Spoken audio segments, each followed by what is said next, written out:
Hello and welcome back to another Pressy HD video. Today we have another career mode episode. It is episode 8 of Everton career mode and we have a game against Manchester United here.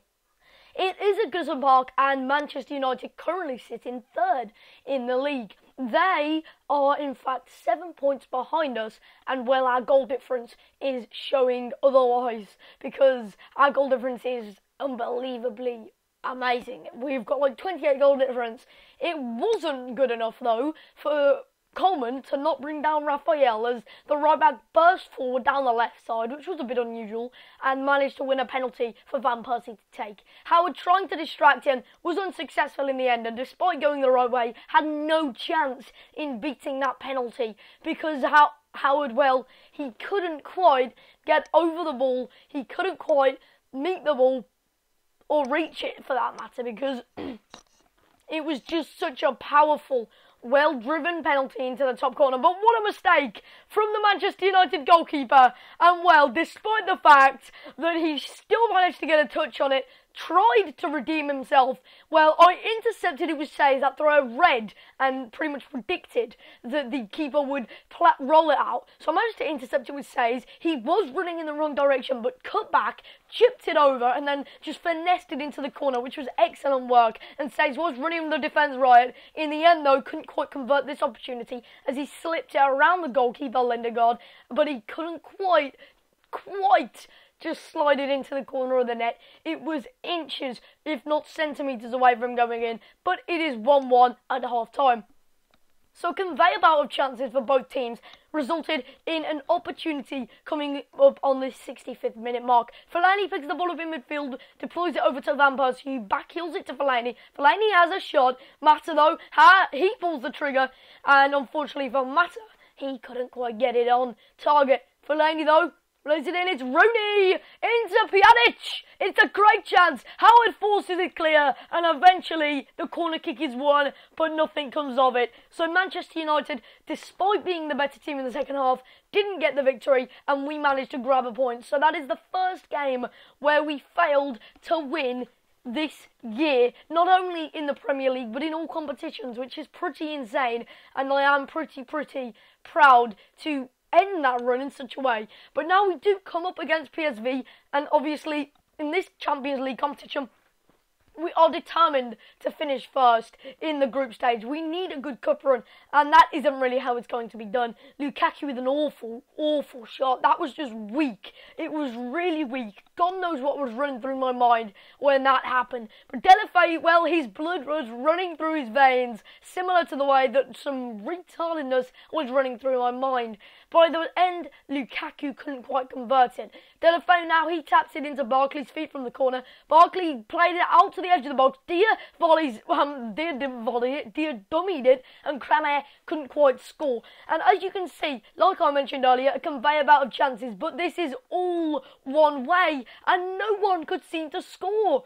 Every chance missed. Lukaku here trying to create something. Lukaku's missed a few chances himself this game.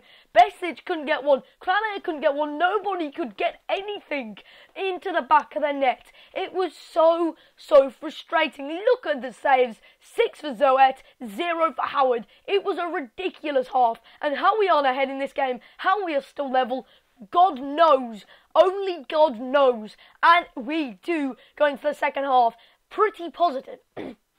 We may only be level, but we are pretty positive. We smashed PSV last time out. So, I mean, really, Lukaku, why outside of the foot shot there? Just flipping drill it into the corner. It was right at the keeper, and I really was disappointed with Lukaku's finishing this game. He was not the pro-S striker that we saw in recent times. He was not the clinical Belgian beast that we are used to, and neither was Barkley. He slipped there on that opportunity, and it does prove to be costly because, well, it could have just not been written in any other way. So many chances, so many opportunities, and it still goes against us. I mean, that just reiterates it, and trust me, it gets worse. Yes, we've had less possession, but they've had a mere 3 shots, and that was literally 2 shots there. So, I mean, they would have only had 1 shot before that opportunity, And that opportunity alone,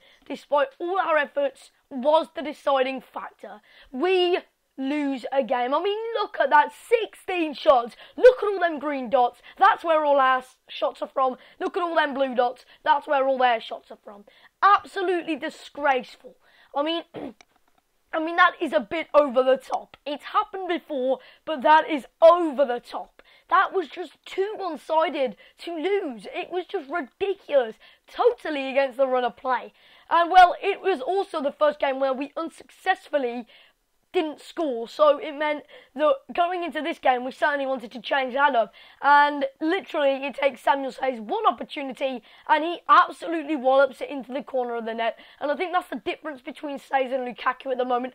That's what's keeping Says in the team over Lukaku, because Lukaku just cannot seem to score. It's just annoying. Yes, he can seem to score, but maybe after he's had about 10 shots he will score one. In that case, no. But I mean, it's just got out of hand now, and it's getting a bit frustrating.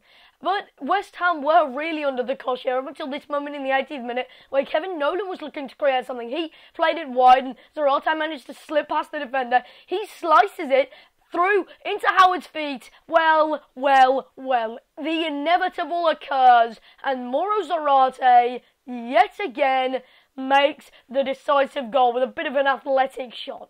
But yet again, it wasn't as bad as last game, but we still had, literally, they had only had 1/3 of the shots that we'd had in this game. So although it wasn't quite as bad as the PSV game, it was a very disappointing draw and not the best episode so far, is it? It's been an awful episode. We've only got 2 points out of a possible 9. So 2 points out of a possible 9 in this episode, which is really disappointing. To drop points that easily, well, obviously you're not going to let your run last forever, but them 2 draws have proved costly. We've only got a 5-point lead now, since we didn't used to have a 7-point lead, so it really has reflected on the league table. And Chelsea were one of them teams that were looking to gain on us, so we really needed to win here.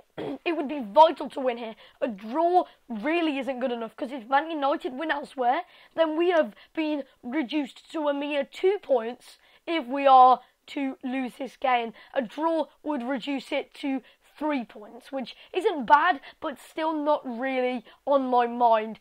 We are in our black kit because unfortunately the EA servers were down, meaning we couldn't go in our home kit, because of course our home kit is the old classic kit. So, I mean, it was a bit of a weird game, to be honest, playing at Goodison Park in our away kit against a team in blue. So, I mean, coming up into this game, it was very good, and Petr Cech was forced into many saves, but yet again, we didn't make the breakthrough, and despite all our chances, we weren't clinical enough to finish the ball. So, it took us into the second half before Lukaku could get at least an attempt to really score against his former club. But the shot is right at the keeper again. And you can see there were so many chances, and a lot of it was one way. Chelsea seemed way too easy to break down in the defensive areas. And Lukaku does manage to score against his former club, which is the reason behind my show respect symbol, because he couldn't quite... he manages to slide it past Petr Cech, his former teammate, and embarrasses Jose Mourinho. Of course, us and Chelsea have quite a long history. We beat them to the Champions League spot in Season 1. We beat them to the title in Season 2. In Season 3, it seems we're beating them to the pride of this game. It is Delafeu who taps it into Kramer, and Kramer, he just literally swiped his foot at it, and it managed to just sneak through Petr Cech's gloves and in through to the middle of the goal. It was Delafeu's work, while he skipped past the defender like he wasn't even there, like the defender was a ghost, or should I say Delafeu was the ghost, shimmying around the defender and eventually assisting Kramer in what was an excellent bit of finish. So we did deploy an extra 3 points, a boost of morale. At least we won at least one game in this episode, and that does it for us so far. So we managed to fit 4 games into this episode, which I'm pretty happy about. We could have fit 5, but I decided not to in the end. Anyway, I do thank you for watching. If you did enjoy, make sure you smash that like button. I would really appreciate it, and it really does help my channel out. Go and subscribe if you haven't already for loads of FIFA content. I'm loving this Everton career mode, and career mode is on plentiful coming your way. I will see you next time.